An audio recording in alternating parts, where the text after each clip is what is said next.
Oke, udah muncul request-nya, udah diterima. Oke ya. Jadi, oke, sebelum kita masuk ke link ini, yang kemarin gimana terkait dengan CV? Udah cukup jelas sih, Kak. Udah jelas. Nanti dibenerin dulu ya. Yang terkait dengan CV dibenerin dulu sesuai aku bilang. Terus nanti kalau CV itu udah kelar, kirim lagi ke aku. Langsung kirim aja, tapi tetap reviewnya nanti antre. Terus habis itu, kalau CV aku bilang udah oke, nanti kita simulasi interview. Gitu. Simulasinya gimana? Nanti skenario-nya, oke? Oke. Ya, Oke, sekarang balik ke LinkedIn. Aku kasih pertanyaan dulu deh, terkait dengan LinkedIn. Yang kamu tahu LinkedIn yang benar itu gimana sih? yang menjelaskan mengenai apa yang sudah selama ini saya lakukan, kemudian uh, apa kegiatan yang selama ini sudah saya lakukan, terus habis itu menjelaskan tentang diri saya secara singkat, kayak gitu sih, Kak. Kemudian apa namanya, mungkin uh, akan akan lebih penuh kalau misal kayak sebagai poin plus yang di luar mainnya kalau misalnya ada review dari orang-orang kantor mengenai kinerja saya sebelumnya gitu. Oke, terus aku tanya ini salah-salahan dulu aja ya gitu. Kira-kira kesalahan apa yang sering dilakukan orang yang main LinkedIn? Menurutmu ini nggak ada bener salah, kita salah-salahan aja tapi gitu. Asal aja tanpa dasar. Gitu. Menurutmu apa sih yang nggak sesuai yang sejauh ini tuh kok gini sih gitu, yang biasa dilakuin sama orang di LinkedIn?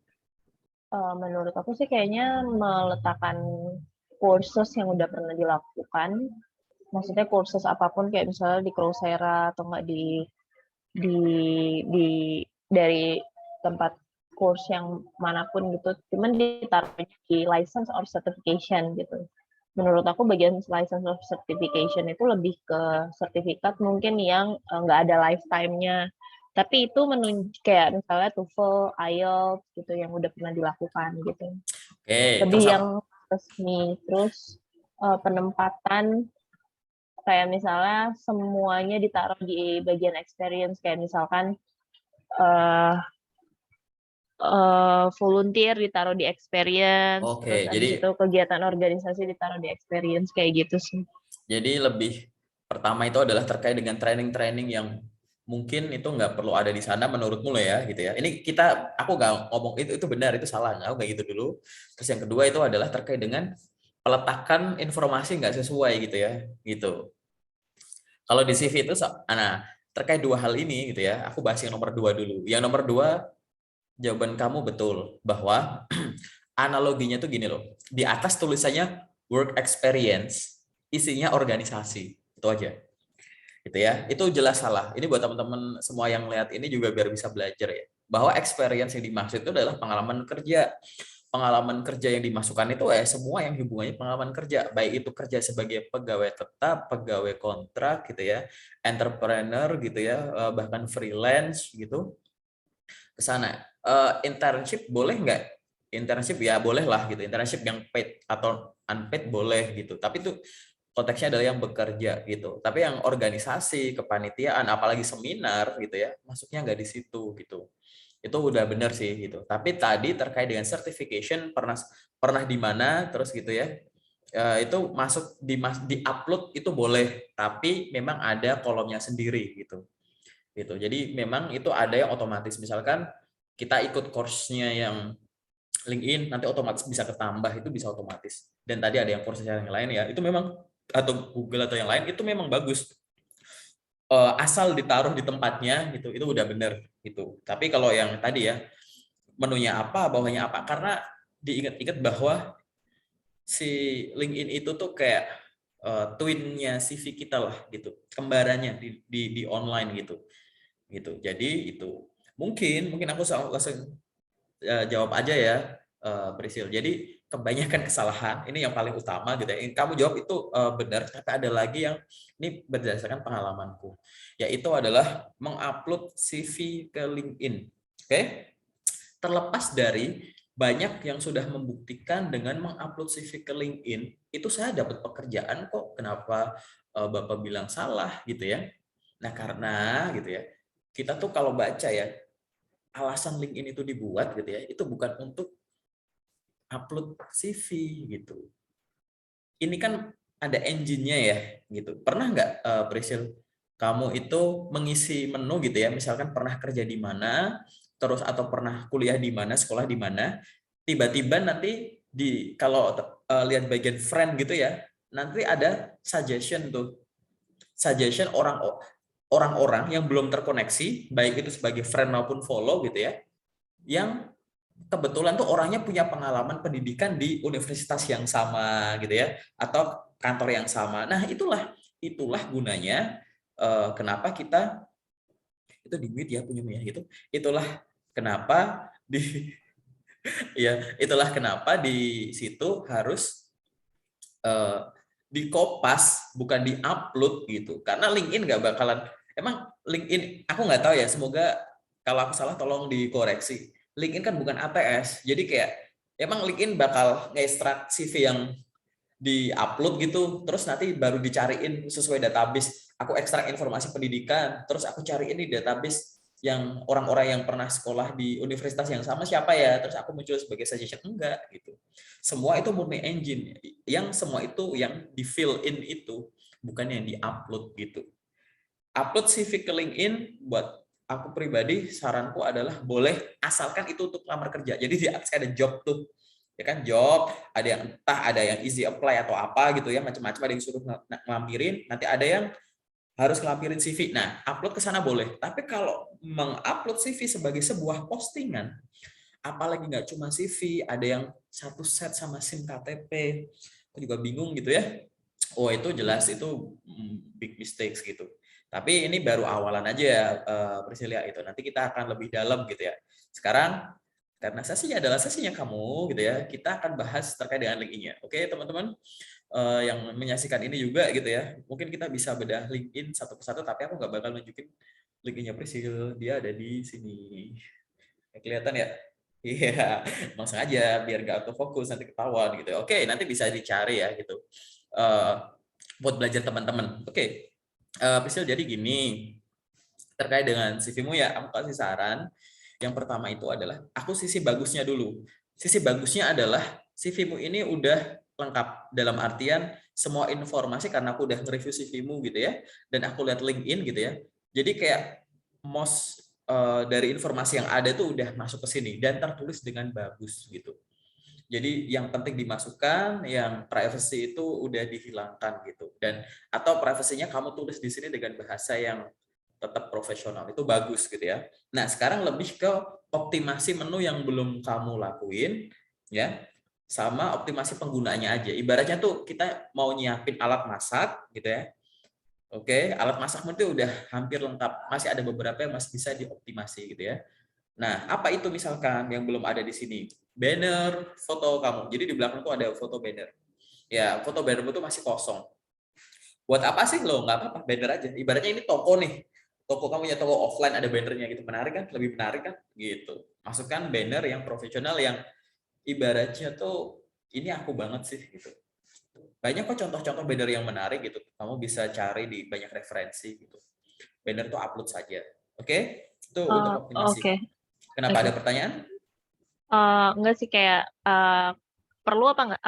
Kayak wajib apa nggak sih Kak kalau misalnya bannernya itu ternyata tulisannya kayak nama kita sendiri gitu, Boleh, atau boleh, penuh tulisannya dengan kata-kata motivasi, atau ada harus kayak gimana sih? boleh gitu. Ibaratnya semua yang kosong itu diminta diisi oleh LinkedIn gitu. Karena ibaratnya ini adalah tokonya, banner itu adalah toko link gitu. Itu bagus gitu. Itu apa namanya? Gimana sih biar orang tertarik gitu ya?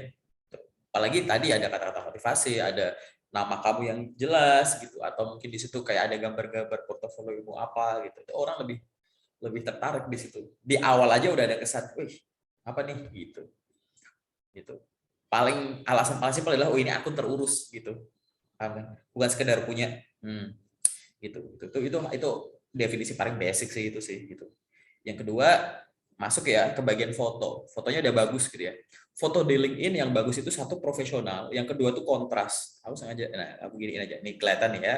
Ya, ini aku sengaja pakai fokus ya.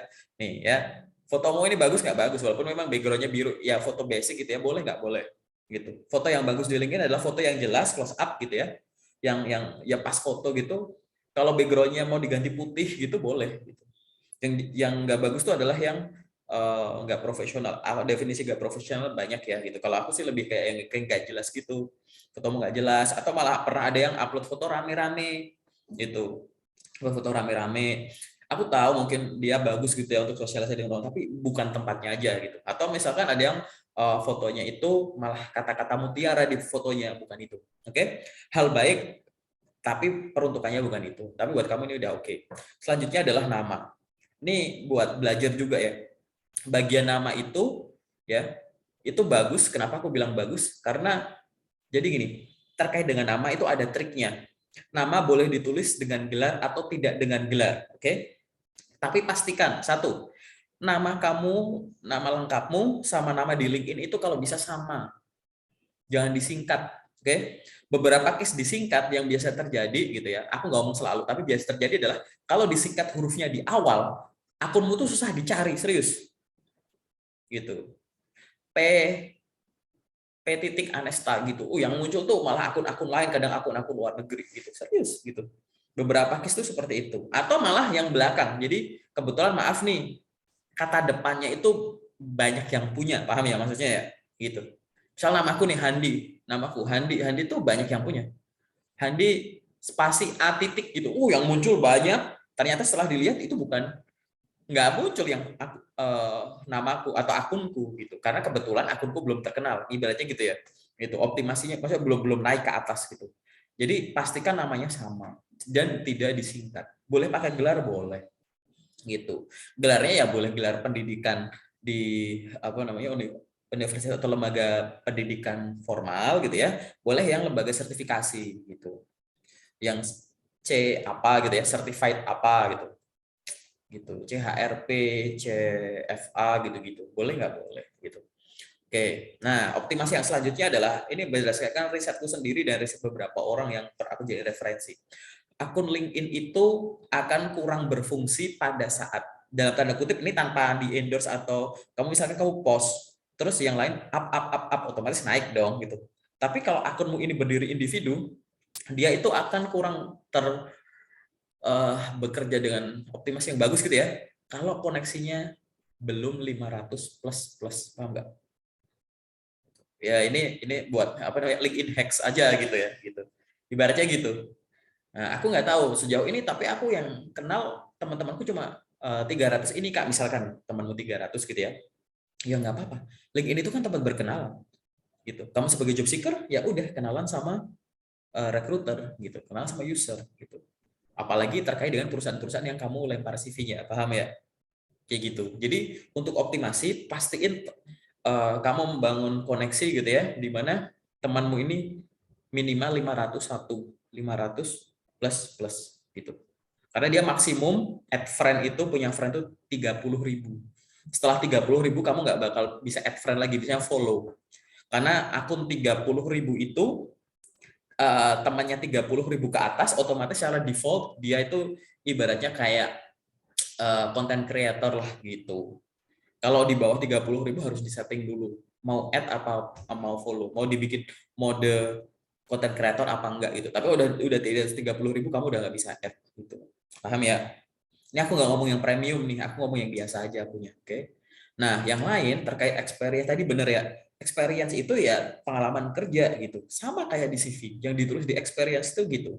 Yaitu adalah nama perusahaannya, periodenya kapan, kamu sebagai apa. Kalau mau ditambahin ya sedikit job desk itu boleh gitu. Achievement boleh digabungin di sini ya.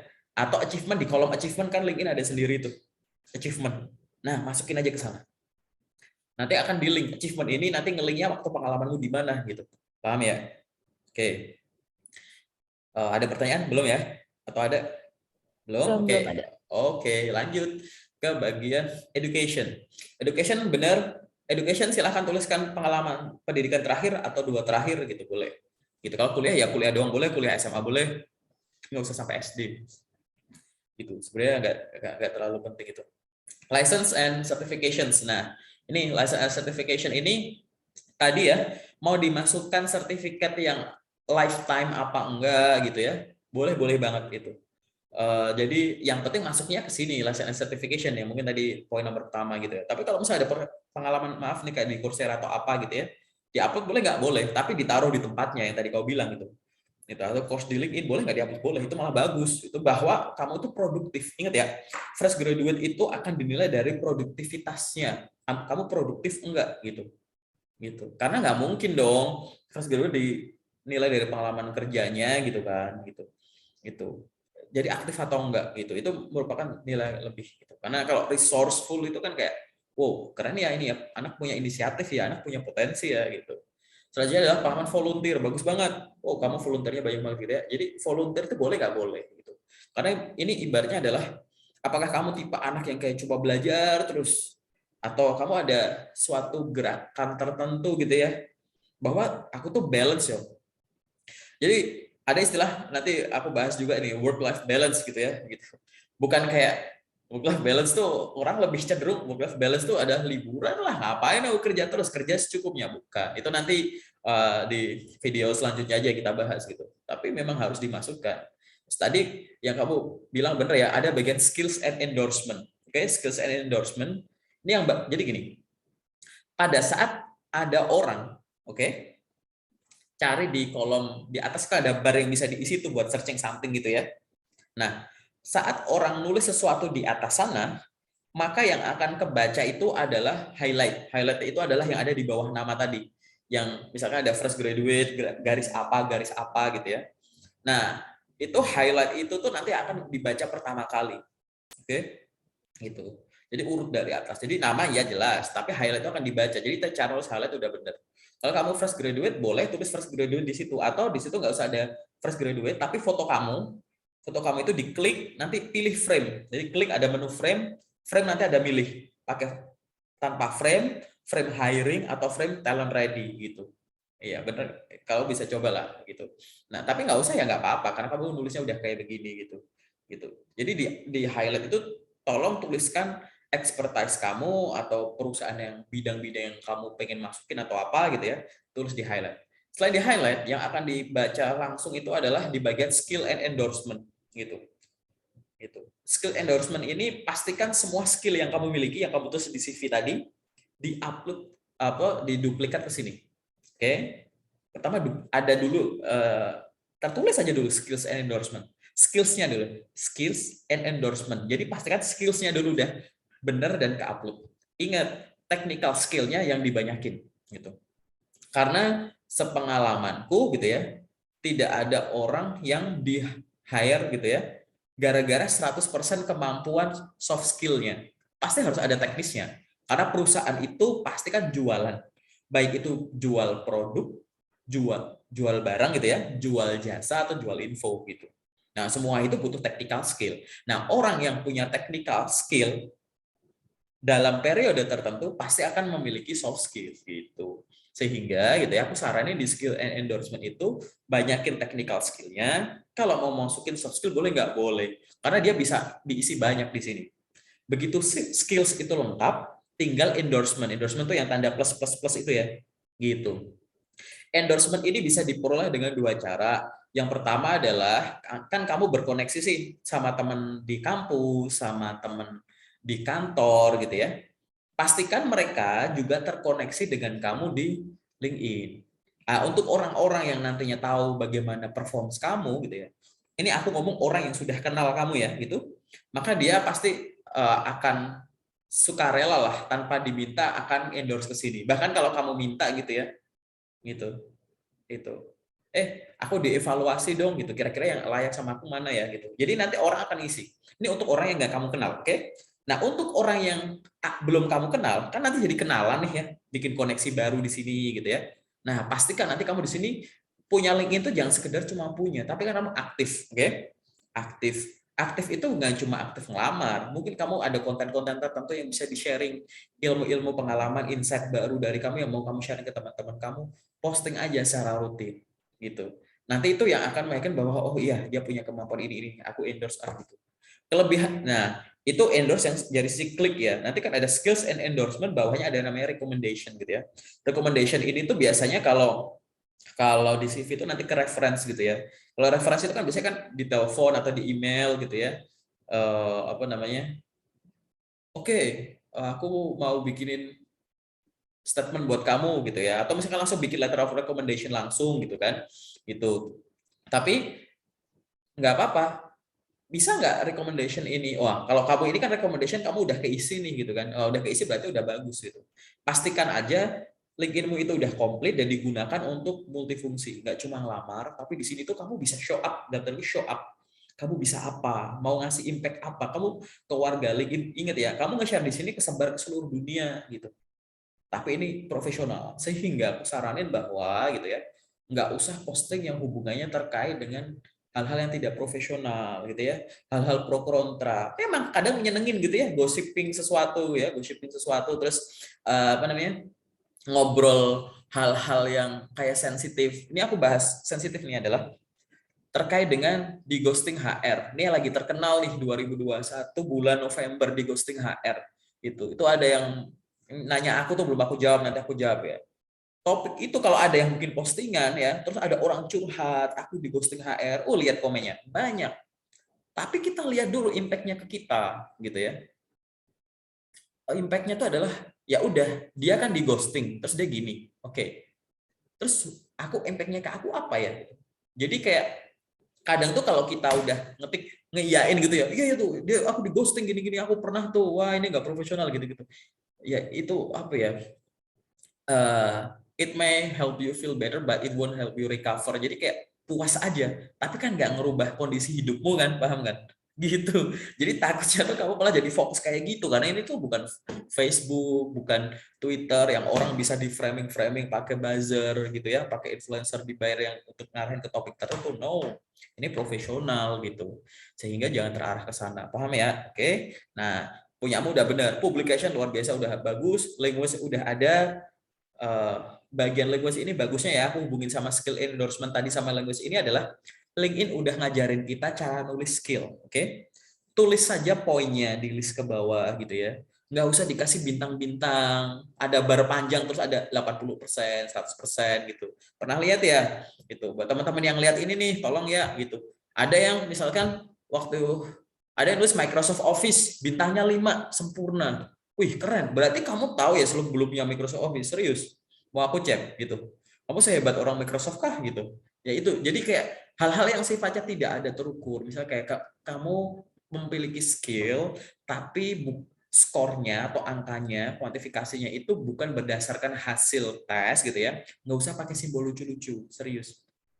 Tulis saja poinnya, atau ini aku ngomong konteksnya di CV ya gitu, atau tulis misalkan skill apa, misalkan Python ya, atau software yang R gitu kan, dalam kurung advanced, intermediate, basic, nah gitu-gitu, atau bahasa gitu, limited working proficiency, basic gitu-gitu, boleh gitu. Tapi nggak usah pakai gambar-gambar. LinkedIn itu sebenarnya kalau kita turut belajar ya, cara nulis di LinkedIn sama cara nulis kita duplikat ke nulis CV, pasti CV kita bener, serius. Gitu. Karena otomatis dia udah ngebatasin, kamu jangan nulisnya gitu, ini begini gitu. Nah, ini hanya akan berimpact pada orang-orang yang punya LinkedIn, nggak sekedar punya, tapi dia pasti akan menggali lebih dalam, menanyakan, kenapa sih kok LinkedIn isinya seperti ini? Kenapa kok kita diedukasi diarahin seperti ini gitu? Ya karena itu tadi, mereka tuh mengedukasi bahwa ini loh yang benar itu seperti ini loh sebagai seorang profesional gitu. Gitu ya. Terus lanjut terakhir ke bagian kontak. Bagian kontak ini aku saranin akan ada yang diedit gitu ya. Kontak itu memang bisa kita isi banyak, akun LinkedIn, website kita, nomor telepon dan email. Mungkin nanti ada alamat gitu ya. Alamat mungkin kamu boleh tulis kota yang kemarin aku bilang ya gitu ya. Kota provinsi Indonesia gitu. Nomor telepon punya kamu masih terpampang di aku, nomor telepon hilangin aja. Oke, di tempatmu nomor telepon dihilangin aja. Bukan apa-apa, boleh nggak nomor telepon? Boleh. Tapi based on uh, true story gitu ya, gitu. Akan banyak yang begitu ya. Ntar aku ini apa namanya, bikin sesi LinkedIn undercover aja kali ya gitu. Jadi nanti kita bahas di sana yang topiknya sensitif gitu. Jadi seperti itu. Jadi aku saranin nomor telepon dihilangin aja, email ada, website ada, udah. That's it. Aku nggak bakal banyak ngejelasin terkait dengan LinkedIn-mu karena LinkedIn-mu dari sisi pengisian sudah bagus. Oke? Tapi akhirnya kalau setelah aku ngelihat LinkedIn dengan sisi pengisian udah bagus, pasti kan aku akan melihat dari sisi pemanfaatannya gitu kan. Dari sisi apa? Pasti aku akan lihat lari ke activity. Wah, activity-nya tuh kok temanmu masih di bawah 500 ya gitu. Padahal minimal tuh akan ada impact tuh kalau di situ tuh temanmu tuh 500 plus plus. Terserah 500, 600 boleh, 550 boleh gitu. Nanti tuh efeknya beda aja gitu. Nanti kalau mau iseng gitu. Kalau mau iseng dipraktekin gitu. Gitu. Kecuali kamu punya LinkedIn temannya cuma baru 50, bikin postingan fenomenal, kebetulan di like sama orang, di like terus, yang like sampai 1000 gitu ya, wah akun lu akan naik. Tapi bayangin kalau kamu berhasil bikin postingan itu, akunmu naik, waktu di visit, ya kosongan. Gitu. Sama kayak kamu, di pinggir jalan ya, kamu lagi mau mudik gitu misalkan, atau mau liburan di suatu kota lewat jalur darat, ada yang nyebar brosur apa keren ya, 1 kilometer lagi nih ada tempat makan bagus nih, habis kamu datengin, oh, kok biasa aja kok, itu heboh, kan sayang gitu ya. Kamu udah nge-attract orang nih, kayak, kayaknya di warung bakso bagus, enak nih kayaknya nih, atau wah yang goreng bagus nih, sekilo lagi kita bakal datang. Nah waktu orang datang, sambutlah kan gitu kan, dengan tampilan yang bagus, parkiran yang luas gitu, bahkan dari luar buka kaca mobil langsung bau ayam ya gitu, misalkan gitu ya, gitu ya, itulah gunanya gitu. Sehingga LinkedIn itu fungsinya memang dua, pastikan isinya dulu sudah lengkap, yang kedua adalah pastikan aktivitas kamu padat, begitu. Itu adalah terkait dengan LinkedIn. Ada pertanyaan nggak sejauh ini terkait dengan penggunaan LinkedIn deh atau apa? Belum ada sih Kak untuk sampai saat ini. Oh ya, sama saya ini belum Karena ada. ada yang mau aku tanyain kayak misalnya Betul. kita apply job by LinkedIn gitu. Itu biasanya notification-nya kayak gimana sih? Karena aku sendiri belum pernah tahu kalau misalnya LinkedIn, kalau misalnya kita dapat feedback gitu dari dari orang yang akan nge-hire kita, apakah mereka akan apakah HR itu akan kontak langsung via DM atau dia akan telepon gitu atau minta Macam-macam, kontak gitu. macam-macam. Contoh aku sendiri nih, aku dapat kerja lewat LinkedIn yang terakhir gitu ya, gitu. Ya bisa juga, bisa dia ngasih info itu dalam tanda kutip melalui sini langsung ya. Jadi kayak ngelamar di LinkedIn, balik ke LinkedIn gitu kan. Tapi kan kamu kalau pernah ngelamar di LinkedIn gitu, yang easy apply atau yang enggak gitu ya, sama aja gitu ya. Atau misal kayak recommended for you gitu kan, terus kamu apply gitu. Kan kadang kan ada yang link eksternal ya, kamu klik langsung pop up tuh ke halaman mana gitu kan. Gitu ada yang pop up ke website resminya lah, atau ada yang pop up ke G-Drive lah, ada yang diklik masuk ke WA company-nya lah gitu. Nah akhirnya nanti proses sampai endingnya ya mengikuti mereka gitu. Jadi notif bisa di mana aja, tapi tetap ya gitu, pada saat kita udah ngelamar lakukan yang terbaik, pada saat sudah selesai mindset kita udah kayak oke, selesai, next gitu. Jangan menimbulkan kesan aku udah siap nih, nunggu PHP nggak ya gitu. No. Gitu. Ghosting nggak ya gitu. No. Gitu. Karena nanti notif itu akan muncul bisa di mana-mana, bisa lewat sini gitu ya. Bisa lewat LinkedIn pemberitahuannya, lewat rekruternya, akun rekruternya nge-DM kamu gitu. Tapi memang sebagian itu akan langsung ke tempat lain gitu. Nah, banyak yang nge-backlink gitu. Jadi kayak eksternal gitu. Gitu sih. Tapi ini sangat membantu sih kalau buat aku, di LinkedIn itu membantu banget ya. Apalagi kalau yang akunya kamu save gitu. Kalau ada yang recommended for you gitu, tinggal di apply save gitu kan, enak ya. Itu sih. Tuh. Jadi bahkan kalau gini, bagusnya di sini kan kamu bisa ngasih flag ya. Ngasih flag itu adalah kalau dia nggak beres di lokernya. Kau bisa report this job gitu. Gitu. Jadi kayak wah ini kok nggak bener, nggak beres nih, di flag aja. Nanti bakal ada tim yang ngecek kok kayak gitu. Kalau kamu naruh flag. Atau kamu bisa Udah sih. share. Bisa kamu share ke teman. Misal kamu lagi nggak butuh nih, tapi ada locker bagus nih gitu, wah buat teman nih, kasihan nih, teman seangkatan, saudara gitu ya. Share gitu. Bisa nggak bisa? Gitu Prisil. Apalagi yang masih bingung terkait dengan CV?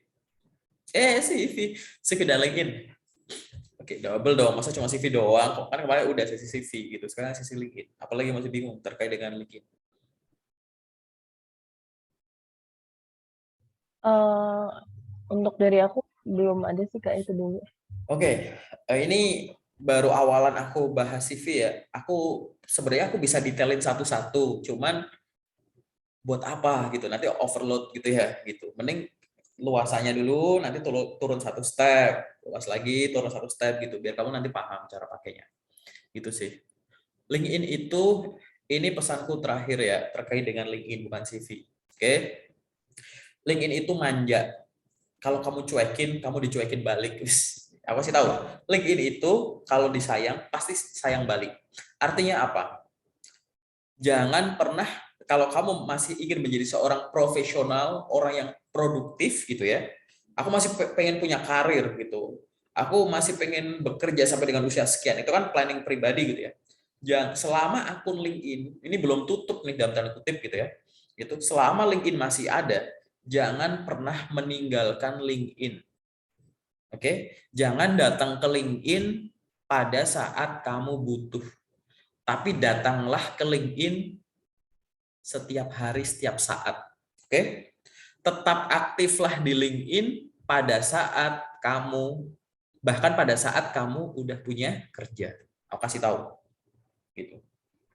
Kalau kamu baru baru buka akun misalkan, dari dulu udah ngasih tahu, buka LinkedIn dong, ayo punya LinkedIn, punya LinkedIn. Tapi kamu, bodo amat ntar aja gitu kan. Terus tiba-tiba kamu lulus nih, terus baru, teman-teman pakai LinkedIn bisa cepat dapat kerja ya. Terus kamu baru bikin akunnya. Terus karena buru-buru ya, alih-alih pengen cepet, bikin aja akun seadanya, upload CV, jebret gitu, dengan narasi-narasi, perkenalkan nama saya ini, narasi netral atau narasi memelas. Perkenalkan saya ini, saya itu sudah gini, mohon bantuan kayak gitu. LinkedIn nggak peduli soal itu. LinkedIn itu profesional, oke? Hal-hal yang sifatnya pribadi seperti itu mungkin yang like banyak, yang komen banyak, yang nyemangatin banyak. Tapi kan nggak serta-merta langsung ngedatengin kerjaan di depan kamu kan, harus kamu jemput kan, begitu. Sehingga gitu ya, ini percaya aja kata-kataku karena aku sendiri yang ngebuktiin. Aku udah main LinkedIn sebelum di link itu nggak ada bulat itu tuh belum ada tuh, hiring itu nggak, belum ada. Orang Indonesia yang pakai LinkedIn semua postingnya pakai bahasa Inggris, serius. Aku ada di momen itu, bayangin. Dan teman-temanku koneksi awal itu bule-bule semua, orang luar semua. Cari orang Indonesia tuh biasanya kayak petinggi-petinggi perusahaan gitu. Belum seramai sekarang gitu. Jadi tolong tetap digunain, misalkan ya, akhirnya kamu kerja di suatu tempat nih misalkan gitu ya, aktif aja. Aktif tuh nggak harus tiap hari kok, tapi rutin, di maintain gitu. Karena kalau nggak di maintain, lama nggak aktif, komen cuma ada orang share locker, kamu like terus, interested, yakin nggak bakalan kepake.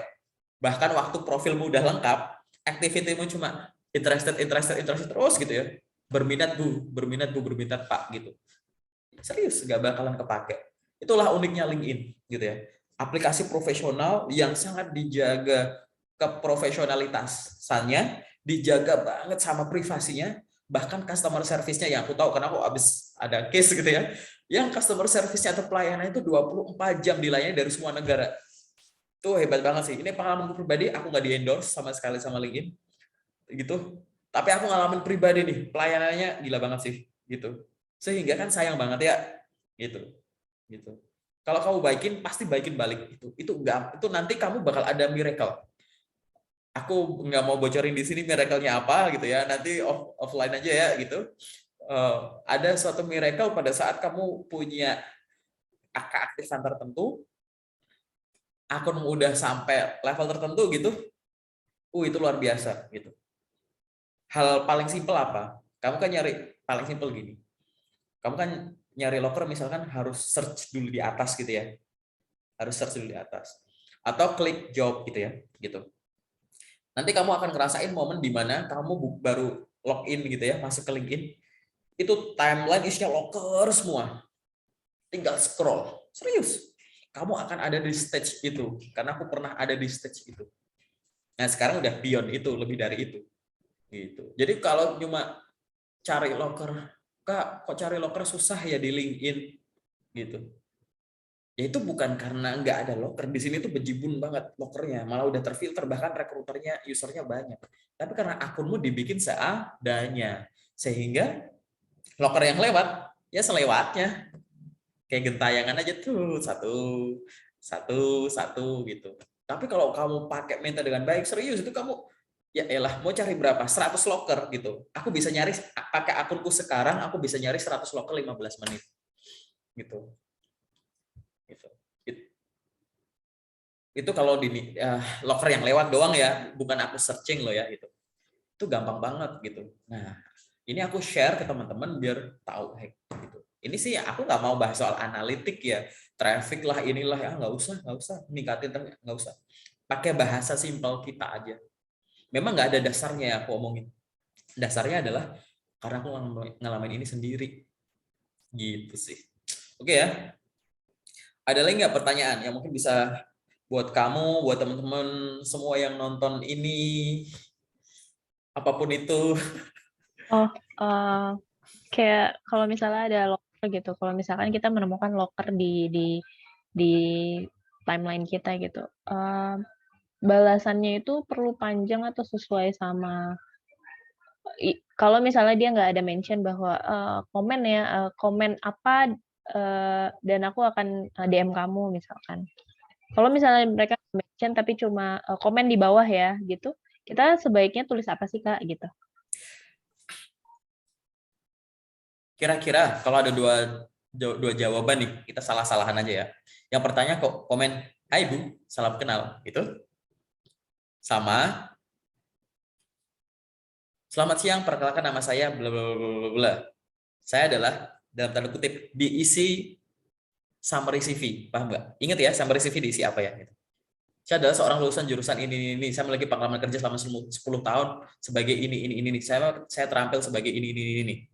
Mohon untuk mereview akun saya. Semoga saya bisa bergabung menjadi bagian dari PT ini. Terima kasih. Jebret. Yang satu, "Hai Bu."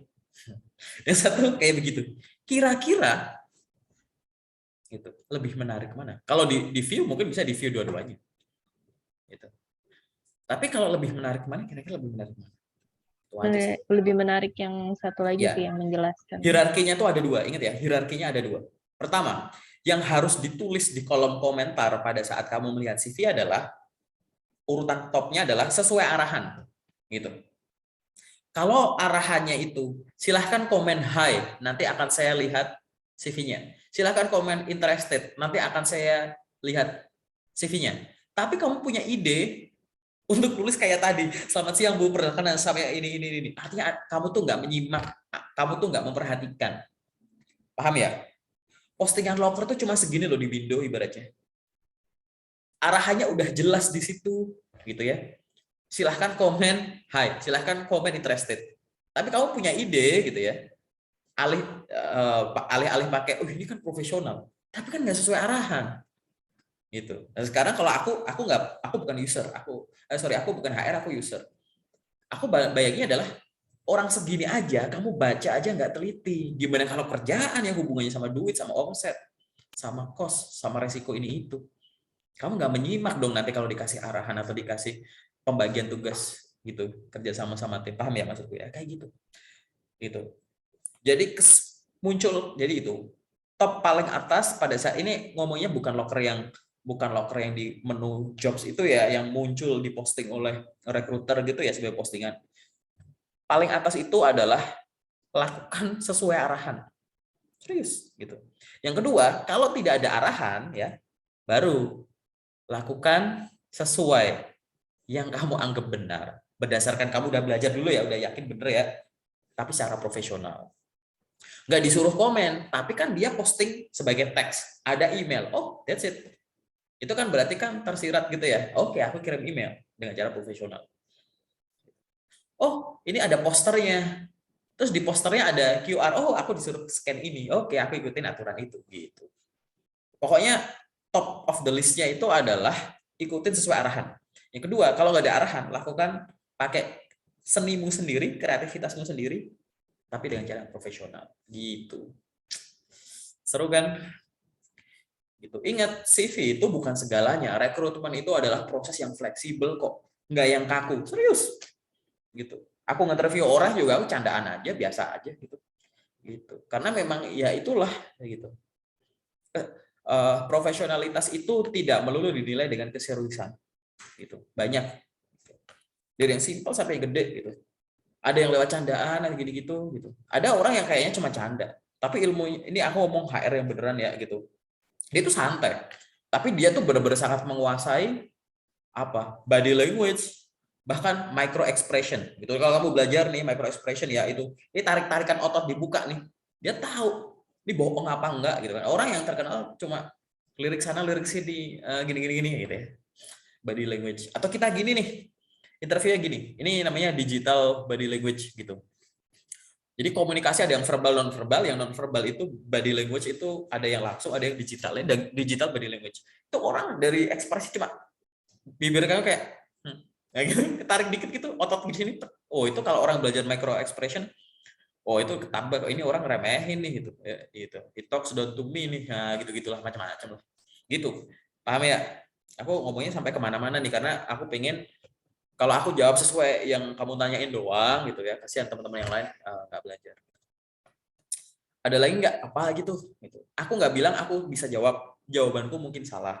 Jadi mungkin kamu bisa ada referensi, ada pernah belajar dari sono sini. Nah, nanti next sesi kalau ada pertanyaan, Kak aku kemarin baca seperti ini loh, itu gimana sih? Aku balikin lagi. CV itu bukan segalanya. Kalau kamu belum berdamai dengan CV, gimana next ke proses selanjutnya? Karena rekrutmen itu kan rangkaian kegiatan, ya kan? Punya LinkedIn itu merupakan salah satu bentuk usaha. LinkedIn itu memang bukan segalanya.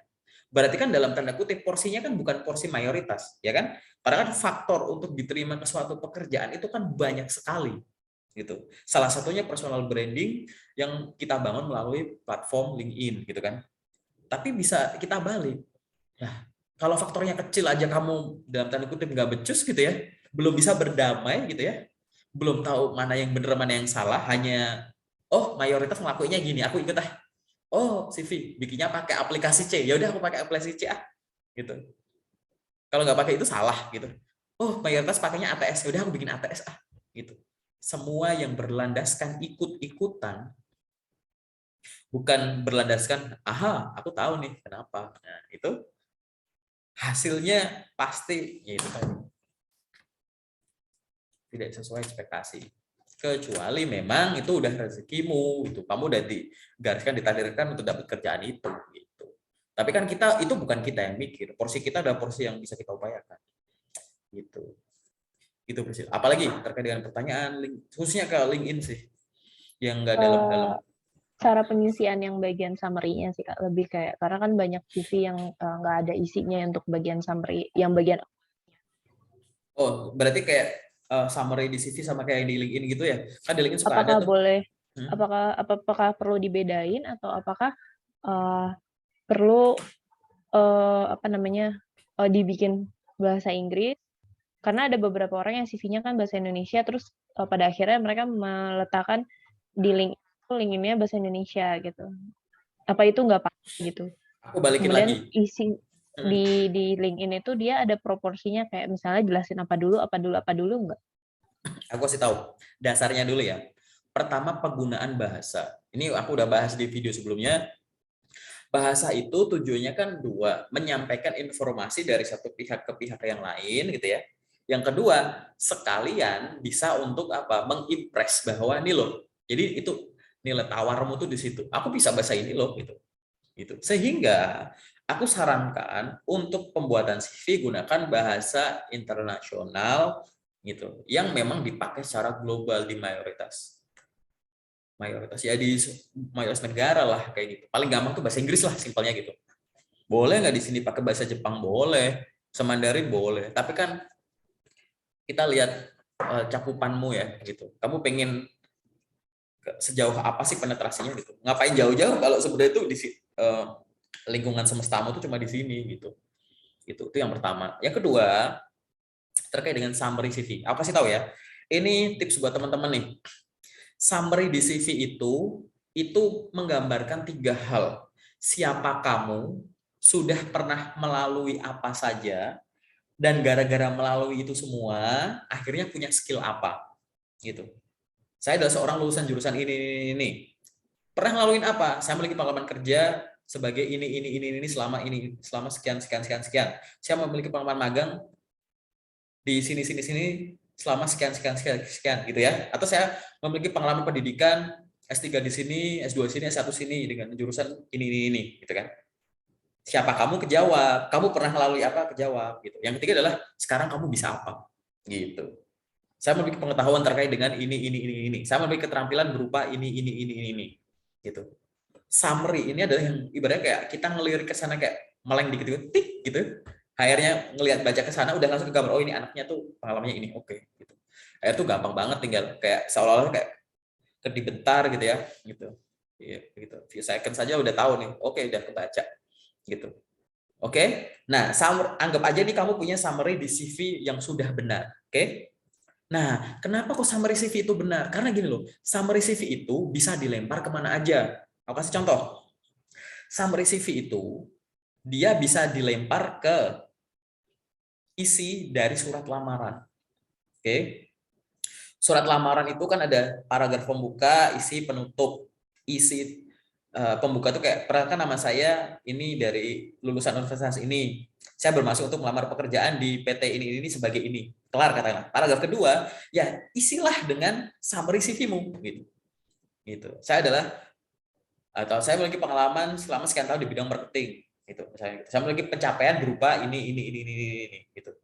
Jadi summary CV gunanya itu adalah satu, selain ditaruh di CV, dia bisa digunakan untuk sebagai isi surat lamaran atau isi tubuh email gitu. Di paragraf yang isi ya gitu. Nanti tinggal dilanjutin kalimat sebagai bahan pertimbangan saya lampirkan ini gitu. Pasti kebayang lah gitu. Jadi summary CV itu gunanya bisa untuk mengisi tadi tubuh surat lamaran atau tubuh email. Yang lain summary CV bisa untuk apa? Kamu pakai akun Jobstreet ya, punya Jobstreet, kamu apply, nanti kan ada kolom untuk promosi diri tuh. Ya enggak? Nah, summary CV-mu taruh di sana. Berapa sih? Berapa karakter sih? 200 atau 300? Aku lupa. 200 kayaknya. Tolong promosikan diri Anda ke rekruter, jangan ditinggalin kosong. Kan gitu ya kalau di Jobstreet ya. Ini aku nyebut Jobstreet nih, aku nggak di endorse Jobstreet, hai Jobstreet. Platformmu bagus gitu.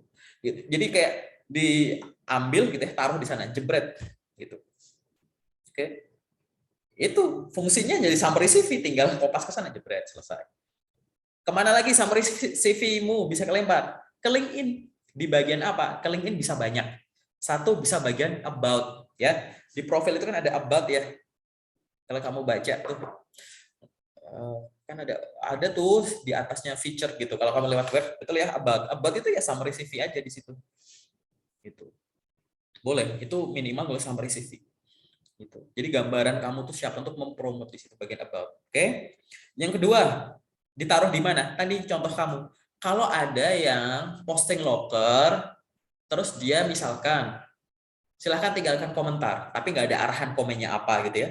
Taruh summary CV, kasih awalan perkenalan, summary CV, di post di situ jebret. Terima kasih bawahnya penutupnya. Selesai kan? Gitu. Selain itu buat apa summary CV? Kadang ada teman-teman profesional yang kayak teman-teman saya memiliki banyak koneksi HR nih gitu. Silahkan komen di bawah dong untuk promosikan diri Anda gitu kan. Jadi teman-teman profesional itu ada yang memberikan ruang, dia bikin postingan gitu ya. Biar recruiter sama talent ready-nya gitu ya, job seeker-nya tuh ngumpul di kolom komen gitu. Nah, itulah untuk mempromosikan data ya, summary CV aja taruh situ. Atau misalkan kamu lihat info locker. Perusahaannya itu perusahaan impian kamu. Locker yang dibuka itu untuk posisi A, B, C, D. Padahal kamu pengen tahu posisi F. Biasanya perusahaan ini memang buka posisi F. Kok di situ nggak ada ya? Gitu kan. Kebetulan kamu udah berteman dengan bapak atau ibu rekruternya. Kan kamu pengen mencari informasi nih. Nah, silahkan DM secara profesional. Entah lewat, aku ngomongnya DM di LinkedIn ya. Gitu. Perkenalan diri, gitu. Terus mohon informasi apakah ada juga lowongan terkait dengan posisi ini gitu. Sebagai bahan pertimbangan, saya adalah seorang lulusan jurusan ini dengan pengalaman sekian. Summary CV taruh juga di situ untuk perkenalan gitu. Dan masih banyak lagi contohnya gitu. Aku masih summary CV, makanya summary CV jelek di mana-mana biasanya jadi acak-acakan atau seperlunya gitu. Aku nggak gitu kan, dan itu mempermudah kan, tinggal kopas lanjut, tinggal kasih kepala sama ekornya aja lanjutannya apa gitu. Tapi summary CV bisa dilempar kemana-mana gitu sih. Ini aku sengaja kasih jawaban yang jelas ya, teman-teman, aku bocorin tuh gitu. Apalagi Sama kan Kak bilang kalau misalnya kita tuh harus mengoptimalisasikan LinkedIn gitu. Connection kita itu kan kita mesti cari gitu kan. Misalnya orang dengan uh, yang aku cari itu biasanya orang dengan misalnya HR, orang dengan uh, apa namanya pekerjaan yang aku lakukan sekarang atau enggak pekerjaan yang aku tertarik gitu. Jadi aku ketik di search barnya, kemudian nanti akan muncul beberapa orang sesuai dengan filternya ya.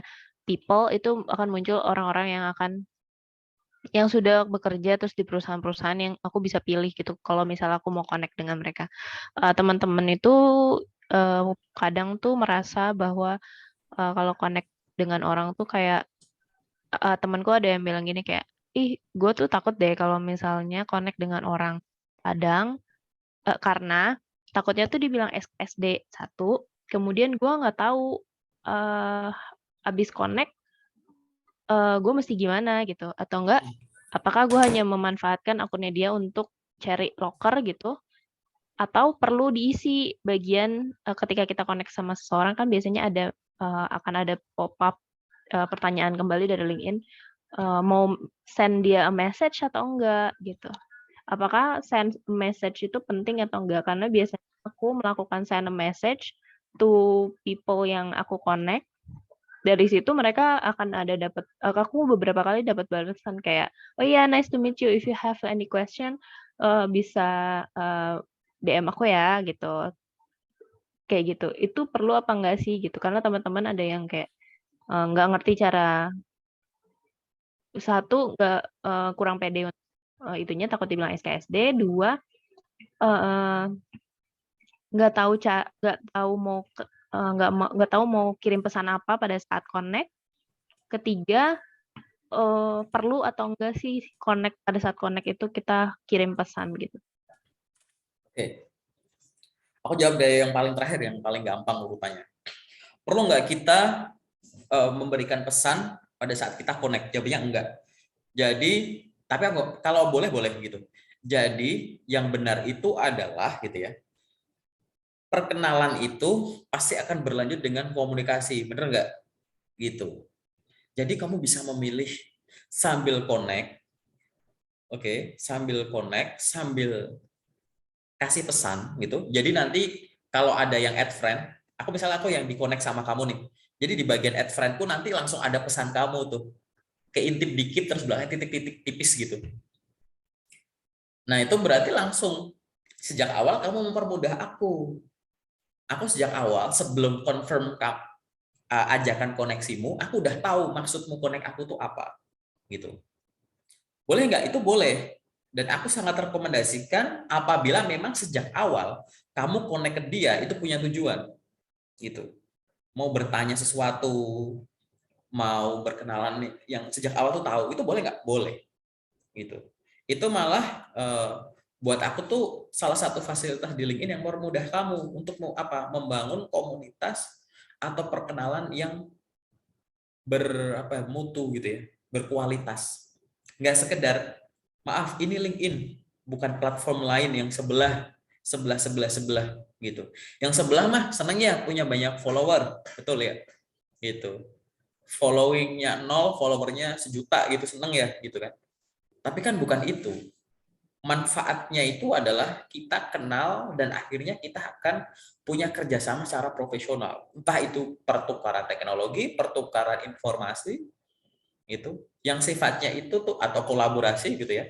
Yang sifatnya tuh kalau bisa saling menguntungkan dan sustain gitu. Aku tumbuh, kamu tumbuh, kita tumbuh bersama gitu. Gitu. Ibaratnya seperti itu. Jadi nggak sekedar asal kenal. Jadi sangat direkomendasikan apabila udah punya tujuan di awal diisi nggak apa-apa. Tapi kalau tujuan kita itu masih eh, belum jelas, maksudnya belum jelas tuh ini tuh penting. Tapi aku pengen pakai cara lain, boleh nggak? Boleh, gitu. Kenapa? Ini boleh dilakukan alasannya gini. Kita kan nggak tahu ya akun tersebut orang itu tuh masih aktif atau enggak, paham ya?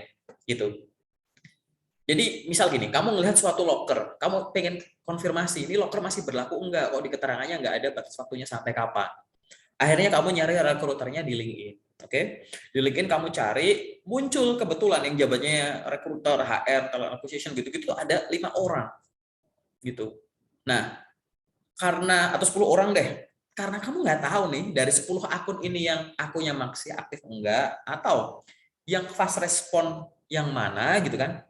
Sehingga kamu mutusin untuk ya udah aku add friend dulu aja deh. Aku connect dulu deh.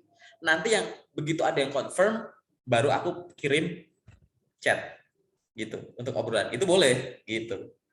Itu salah satu trik ya gitu yang biasa dilakuin sama teman-teman profesional bahwa untuk mengefektifkan proses pertemanan atau koneksi berkualitas tersebut gitu ya. Karena kita nggak tahu mana akun itu aktif atau enggak, terus yang aktif itu seberapa rutin untuk digunakan dibuka atau enggak gitu ya, sehingga dia akan memutuskan untuk connect dulu aja. Baru kalau udah diterima, baru kita nyapa, mulai obrolan itu boleh. Tapi kalau kayak gitu aku takut dinilai SKSD gitu ya. Loh, ini dua hal yang unik nih, ada dua hal yang unik di sini. Pertama, dilakuin aja belum, udah takut. Itu salah. Oke? Jangan takut ngelakuin sesuatu, apalagi di hal yang baik gitu ya. Lakuin aja dulu. Gitu. Kenapa? Loh, aku takutnya dikenal SKSD. Ini kan kamu seolah-olah bisa membaca masa depan gitu ya. Gitu. Jadi di otak kamu tuh udah traveling gitu ya, bahwa oke aku bakal connect dan aku kirim dan orang itu baca dan waktu baca dia langsung apaan sih ini, kenal juga enggak, udah langsung ngajak chat. Nah gitu, kamu udah bisa nebak ke arah sana gitu loh. Jangan-jangan itu cuma bayanganmu aja gitu. Ini benda ya, ini belakang nih lampu nih, ada bayangannya kayak tuh, lihat ya, kelihatan ya, tuh ada bayangan ya. Tuh. Kalau nih dinding ini tuh realitas, jadi barangku ini realitas nih. Kalau kamu cahaya itu adalah sudut pandangmu. Sorry, mana ya? Tuh, kelihatan ya. Cahaya di atas itu adalah sudut pandangmu, caramu memandang suatu case. Ini realitasnya. Oke? Tapi yang terjadi apa? Kalau ini ya. Kalau makin aku deketin ke dinding kan bayangannya makin segede HP-ku ya, betul ya? Jadi bayangan itu sesuai dengan kenyataan. Gitu. Karena kamu fokusnya ke situ. Tapi kalau gini, kamu tuh memandang suatu kegiatan tuh terlalu sempit gitu ya. Jadi kayak memandangnya di depan mata. Paham nggak? Kayak dangkal gitu loh. Berarti kan barang ini akan menjauhi dinding tapi mendekati ke lampu. Artinya itu adalah kamu tuh dangkal banget ngelihatnya gitu loh. Dangkal banget ngelihatnya. Kalau mataku ini adalah sumber cahaya, maka dia akan nyorot ini dan ke dinding ini jadi apa? Bayangan HP gede kan, gitu. Ya, dan karena HP ini gede, kamu jadi fokus ke bayangannya gitu loh. Khawatir duluan gitu. Jadi jangan dangkal ngelihatnya, jangan nebak gitu. Gitu. Barang sama bayangan malah jadi gedean bayangannya. Padahal yang real barangnya. Yang real itu adalah kegiatan add dan kirim. Yang kamu bayangin SKSD. Kejadian juga belum, orang itu juga belum tentu kayak gitu. Mungkin malah menyambut dengan hangat. Mungkin juga itu teman lamamu, mantan dosenmu mungkin. Nah, gitu. Gitu. Jadi lakuin aja. Kalau di tempat sebelumnya mungkin platform lain, gitu ya. Aduh, ngapain ya aku kan cewek, ngapain aku nge-follow cowok duluan gitu kan. Gitu. Ya boleh lah seperti itu, terserah, nggak apa-apa. Tapi ini LinkedIn nggak masalah. Kamu nggak ngomong, cuma sekedar bikin akun seadanya, upload interested like up gitu, terus dapat kerja gitu. Ya, itu it doesn't work like that. Gitu. Ada pertanyaan lagi nggak? Menarik banget nih pertanyaannya. Apalagi sih tadi gitu ya. Udah kan itu kan pertanyaannya, betul ya? Udah kejawab belum ya? Atau aku lupa. Kalau aku pakai teori bayangan ya. Ini sebenarnya pembahasan beda nih nanti kalau aku bikin sesi motivasi itu. Aku jelasin terkait dengan bayangan dan benda gitu. Apalagi tuh yang terkait dengan apply job yang kamu lakuin. Dan kalau kamu Teman-teman temen-temen itu kayak kurang pede gitu loh kayaknya, temen-temen aku kayak kurang pede kalau misalnya nggak ada certification yang kayak, eee, kadang kan ditulis kayak, fluent in English, kayak gitu-gitu. Itu gimana sih caranya kita mau apply tapi kita nggak punya nih TOEFL atau, IELTS, itu kita boleh apply atau enggak sih gitu? fluent in English itu kalau dari case yang ada di Indonesia gitu ya, ada yang nantinya memang di syarat tuh sebenarnya nanti akan silahkan lampirkan gitu kan. Tapi ada yang enggak kok gitu. Beberapa ini aku mau case real ya, tapi bukan sebagai satu-satunya patokan bahwa oke, kalau ada harus fluent in English gitu, nggak harus ada sertifikatnya. Oke, semua kayak gitu ya, karena aturannya kayak gitu. Enggak. Itu. Gimana caranya? Kalau kamu bikin profil di LinkedIn mau pakai bahasa Inggris ya, deskripsinya lengkap bahasa Inggris semua, nggak ada yang salah gitu ya. Seret, apalagi pakai profesional atau modern English gitu. Terus activity kamu juga kadang komen atau posting dengan bahasa Inggris gitu. Udah kebaca bahwa kamu memang fluent. Apalagi aku panggil, aku interview, terus aku tanya pakai bahasa Inggris, kamu ngerespon, aku nggak butuh sertifikat gitu. Sertifikat itu administrasi. Administrasi butuh untuk apa? Untuk mempermudah kita scanning pool kandidat kan ada banyak gitu ya. Kayak gitu. Tapi kalau dikasih kerjaan dalam tanda kutip aku suruh jawab gitu ya dengan bahasa Inggris bisa. Bahkan di LinkedIn itu kan platform brandingmu juga gitu ya. Oke, bahasa Inggrisnya oke, komen-komen aktivitinya nggak sekedar cuma up interested gitu ya, ada artikel atau influencer yang global atau CEO suatu perusahaan yang multinasional gitu bikin postingan apa, kamu komen banyak, menyampaikan ide-ide di komen itu dengan bahasa Inggris, udah terbukti, udah proven gitu, nggak bakal dimintain lagi kayak serbat IELTS, TOEFL Jepang ada JLPT gitu, nggak bakal diminta gitu. Wah udah ini, walaupun nanti dites lagi, biasanya tuh pembuktiannya tuh lewat tes. Sertifikat awal itu ya tadi memang ada yang minta, tapi cuma dibandingkan dengan yang nggak minta tuh ya banyak juga yang nggak minta. Masalahnya perusahaan yang nggak minta ini apakah bisa kamu akses nggak informasinya waktu dia buka loker gitu. Begitupun sebaliknya, akunmu tuh mengizinkan mereka untuk menemuin kamu dulu nggak? Ingat, loker di LinkedIn itu unik. Ada loker yang kamu cari baru ketemu, ada yang lokernya nyariin kamu, serius. Itu nanti bab selanjutnya. Apalagi gitu. Jadi buat teman-teman kamu ya gitu, enggak teman kantor gitu atau teman rumah lah gitu. Jangan apa ya? Kamu pernah lihat ini enggak? Ada kerumunan gitu ya, ada kerumunan. Ini aku kata-kata mutiara aku jadi keluar ya. Ada kerumunan gitu. Terus kerumunannya tuh kayak ngeliatin sesuatu. Terus kamu lagi jalan jadi penasaran. Apa sih itu? Gitu. Pernah lihat ya? Atau ada orang di depan, kamu lagi jalan ke arah sana nih, jalan di mau keluar komplek gitu ya. Ada orang kerumun lihat ke atas. Pasti kamu yang jalan, ngapain sih itu? Paham nggak? Jadi kamu ikutan ngelihat padahal kamu nggak pengen. Padahal mereka saling ngomong, itu, gitu. Kan kamu nggak diajak tuh, itu kan kerumunan mereka tuh, emak-emak di situ misalkan. Terus kamu, hah? Jadi ngelihat, paham ya? Artinya apa? Aku kasih teori ini sebenarnya di luar. Jadi gini, fokus itu menular. Ingat ya, fokus itu menular. Oke, fokus itu titik. Oke, titik itu ada positif, ada negatif. Nah, proton, elektron, gitu, gitu. Yin dan yang, gitu. Gitu. Ada maha besar, ada maha kecil, gitu. Bahasanya paling simpel lah, gitu. Ada positif, negatif. Pokoknya titik itu menular.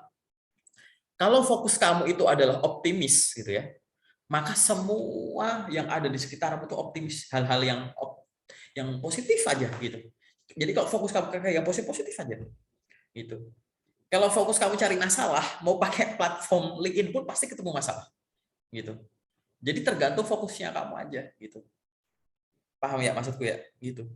Coba kalau misalkan di hati kamu udah pakai itu habis di ghosting mulu, cari platform lain buat nyari loker gitu. Tapi dalam hati itu kamu udah ada keyakinan bahwa ya paling ntar isinya di sini juga loker-loker yang nge-ghosting lagi gitu. itu nggak akan terucap, tapi dari tindakan kamu akan muncul gitu. Belajar males, cuma ngirim-ngirim CV, tapi kamu nggak ikut training ini itu untuk mengupgrade diri gitu. Merasa bahwa oh saya 24 jam sudah sibuk, tapi kesibukan kamu itu cuma sibuk ngelamar, nggak sibuk olahraga misalkan untuk biar nanti kalau tes kesehatan bagus gitu kan, gitu. Nggak sibuk untuk training itu untuk course ini itu, pelatihan ini itu sebagai ilmu atau kemampuan penunjang kamu yang bikin kamu jadi lebih mahal gitu. Ya gimana gitu. Bahkan di platform paling positif pun kalau kamu nyarinya hal yang negatif, yang datang pasti negatif. Kayak gitu. Jadi fokus, ingat ya, fokus, karena fokus itu menular gitu. Jadi begitu, wah ini bahas soal ghostingan. Oke, aku tahu kok yang namanya ghosting itu eh, rekruternya memang nggak profesional, kebetulan si oknum misalkan gitu ya, atau perusahaannya itulah itu yang mewakili siapa. Si anak ini juga ngapain sih lu meratap gitu kan. Tapi oke lah, that's it gitu. Nggak usah next skip gitu. Hanya karena ada satu titik kotoran, masa hal yang bersih nggak kelihatan sih. Positive thinking aja, optimis saja. Karena aku pribadi aku percaya fokus itu menular. Udah gitu. Pakai teori mak-mak ngobrol di komplek aja. Ada. Itu tuh gitu. Ya itu kan hal negatif ya. Aku jujur ya, teori ini tuh aku muncul tuh dari baca bukunya, ada aku pernah baca gitu ya. Cuman real di kehidupan nyataku gitu. Atau kadang kamu datang ke kafe atau makan apa, kamu bingung mau pesan apa, terus ada orang tuh kayak lahap banget. Kayak kalau nggak kayak tongkrongannya enak dilihat ya kan, kalau di kafe apa namanya? Bar, ya kafe aja lah gitu ya. Nongkrong kayak, wih minum itu kayak tongkrongannya bagus ya, udah pesen itu juga deh gitu. Kayak gitu. Itu fokus. Fokus itu menular, karena kita nggak punya ide terus ngeliat orang. Nah, gitu. Jadi oke, kamu udah tahu, aku anggap kita udah dewasa, kita profesional, tahu mana yang baik, mana yang enggak gitu ya. Nah, fokus dulu, oke? Fokus biar yang datang itu adalah yang positif, positif. Teori nomor 1. Jadi fokus terhadap yang positif. Yang kedua, setelah fokus, yang kamu lakukan adalah memprioritaskan diri. Oke? Hal positif itu ada 2. Bisa dinilai berdasarkan urgensinya. Yang kedua adalah berdasarkan pentingnya. Mana yang urgent dan penting, lakuin duluan. Oke? Mana yang penting tapi nggak urgent. Oke? Bisa dilakuin ntar, atau minta tolong orang lakuin itu dong, tolong diwakilin, atau bantuin bisa nggak? Gitu. Atau sebenarnya itu nggak penting, tapi urgent. Gitu. Tetangga, nanti aku kasih contoh gitu. Atau yang keempat, udah nggak penting, nggak urgent lagi. Gitu. Kebanyakan orang tuh bingung bikin prioritas di situ. Kamu apa? Saya fresh graduate Kak, kerjaanmu ngapain sekarang? Ya bantu-bantu orang tua kadang, terus kalau ada waktu kosong terus ngelamar kerja gitu. Aku nggak bilang namanya bantu orang tua itu hal yang nggak baik. Urgent nggak? Urgent. Tapi apakah sepanjang hari urgentnya? Misalkan gitu. Itu kan penting tapi nggak urgent kan? Paham nggak? Ada porsi nggak urgentnya gitu loh. Gitu. Kalau nggak penting tapi urgent itu contoh gini.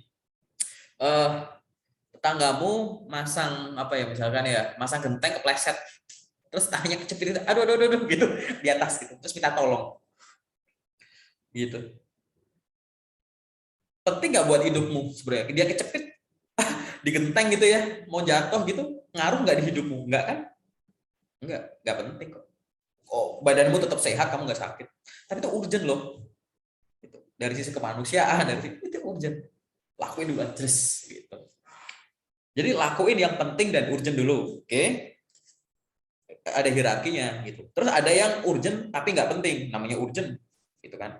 Baru yang penting tapi nggak urgent, baru yang ditinggalkan adalah udah nggak penting, nggak urgent lagi. Biasanya kalau udah nggak penting, nggak urgent, itu akan menurunkan nilai. Gitu. Value-mu akan turun. Udah itu kan, itu cuma ngabisin waktu doang. Masing-masing orang punya waktu 24 jam, tapi cara ngabisinnya yang beda. Sehingga hasilnya pun beda. Itu aja. Nggak usah ngomongin privilege ya, lahir dari keluarga yang kaya, anak sultan dan lain-lain. No, kita nggak ngomongin itu. Ada lagi nggak pertanyaan? Ngobrol santai aja gitu. Aku juga nggak Kayaknya tahu. nggak ada lagi sih. Oke. Oke, kalau udah nggak ada lagi, paling sementara itu dulu ya, Priscil. Nanti kita ngobrol lagi, kita belajar untuk hal yang lain lagi yang lebih dalam. Oke? Setelah ini mungkin aku hubungin kamu nggak di sini, oke? Yang lewat Zoom udah kelar ya, gitu. Paling sementara itu dulu. Nanti kita akan belajar ke tahap selanjutnya. Ini sengaja aku record untuk belajar teman-teman semuanya, gitu ya. Itu nanti kita akan kembali, atau mungkin buat teman-teman nih yang nonton ini sampai akhir gitu ya, kalau nanti ada pengen, oke, aku pengen ada sharing session kayak gini, ingat ya, ini bukan podcast, aku nggak bikin podcast, ini sekedar aku pengen bikin sesuatu yang direcord dan kalian tuh belajar gitu. Aku memang nggak aku niatin untuk bikin konten, cuman karena maksudnya kayak oke, komunitasnya isinya banyak gitu ya, 30.000 lebih gitu. Pertanyaannya sama, aku dejavu daripada aku dejavu multiple dejavu gitu ya gitu. Kayak dejavu kan nggak harus, tadi udah, nah, gitu. Aku upload aja gitu. Paling nanti teman-teman yang lain ada yang aku upload juga kayak gitu. Paling itu dulu ya, Priscilia. Oke, paling itu dulu. Oke. Oke, setelah itu ya tolong nanti kita next topik kita bahas yang lain lah gitu, atau ada teman-teman yang lain pengen ada sesi sharing kayak begini, ada pertanyaan-pertanyaan yang mungkin bisa dipelajari untuk diri sendiri maupun siapapun teman-teman yang lain yang memang butuh info itu boleh ditanyakan. Ada pertanyaan titipan boleh gitu. Itu dulu ya, Priscilia. Aku akhiri sharing kita pada sore hari ini karena aku harus pulang, aku masih di kantor gitu. Thank you untuk waktunya. Thank you. Good luck ya. Thank you, Kak. Oke, Good good luck luck. juga. Thank you.